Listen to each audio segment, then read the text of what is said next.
আর সর্বাবস্থায় বেশি বেশি করে পড়বেন আস্তাগফিরুল্লাহ। কি পড়বেন? আমার সাথে আওয়াজ করে পড়েন আস্তাগফিরুল্লাহ। আর আওয়াজ করে পড়েন আস্তাগফিরুল্লাহ। বেশি বেশি যারা ইস্তেগফার করে তাদের 5টা লাভ। আওয়াজ করে বলতে হবে কয়টা? নাম্বার 1, মান লাজিমাল ইস্তিগফার জাআলাল্লাহু লাহু মিন কুল্লি দীকিন মাখরাজা। যে সব সময় ইস্তেগফারের সাথে লাজিমা মানে লেগে থাকে, আঠার মতো। কিসের মতো? চুইংগাম খান না আপনারা?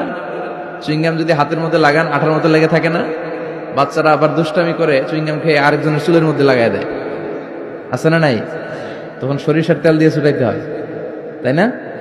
তো মান লাজিমাল ইস্তিগফার, যে ইস্তিগফারের সাথে আঠার মতো লেগে থাকে, সে 5টা জিনিস পায় জীবনে। চিল্লায় বলেন না কয়টা?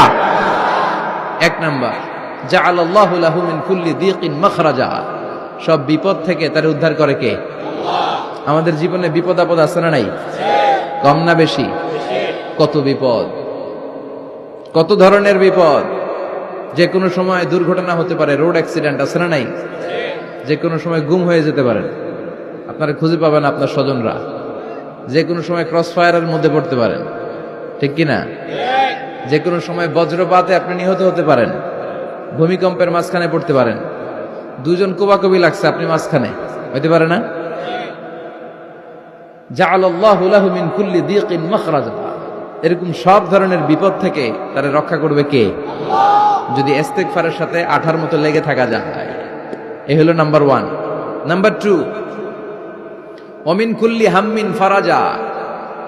যে সব সময় আঠার মতো ইস্তিগফারের সাথে লেগে থাকবে, আল্লাহ তাকে দুশ্চিন্তা থেকে মুক্তি দিবেন, তার কোনো টেনশন থাকবে না। সুবহানাল্লাহ পড়েন। আমাদের জীবনে টেনশন আছে না নাই? জীবন নিয়ে টেনশন, মরণ নিয়ে টেনশন, ক্যারিয়ার নিয়ে টেনশন, বাড়ি ভাড়ার টেনশন, বিদ্যুৎ বিলের দাম বেড়ে যাচ্ছে, টেনশন, ঘরের মধ্যে শান্তি নাই, টেনশন, দ্রব্যের দাম বাড়তেছে, বেতন কমতেছে, টেনশন, ঠিক কিনা? এই টেনশন থেকে আপনাকে মুক্ত রাখবে কে? নাম্বার 3, ওয়ায়ারযুকহু মিন হাইসু লা ইয়াহতাসিব। এমন জায়গা থেকে আল্লাহ আপনাকে রিজিকের ব্যবস্থা করবে, আপনি কল্পনাই করতে পারবেন না। রিজিক দেওয়ার মালিক কে? কেউ যেটা পারে না, পারে কে? এমন জায়গা থেকে তিনি রিজিক দিবেন, আপনি কল্পনাই করতে পারেন না। আপনি হিসাবই করেন না যে এখান থেকে কিছু রিজিক আমি পাবো, কিন্তু আল্লাহ ব্যবস্থা করে দিয়েছে। সুবহানাল্লাহ পড়েন। 4 নাম্বার, যতক্ষণ ইস্তিগফারের সাথে আঠার মতো লেগে থাকবেন, আল্লাহর কোনো শাস্তি আপনার উপর আসবে না। ওমা কানাল্লাহু মুআযযিবাহুম ওয়া হুম ইস্তাগফিরুন। যতক্ষণ আপনি ইস্তিগফার করবেন, আল্লাহর আযাব আপনারে পাকড়াও করবে না। 5 নাম্বার হচ্ছে, আল্লাহ আপনাকে মুস্তাজাবুদ দাওয়া বানিয়ে দিবে। মুস্তাজাবুদ দাওয়া মানে এমন ব্যক্তি, যেই ব্যক্তি দোয়া করা মাত্রই দোয়া কবুল করে কে? সবসময় ইস্তিগফার পড়তে রাজি আছেন তো?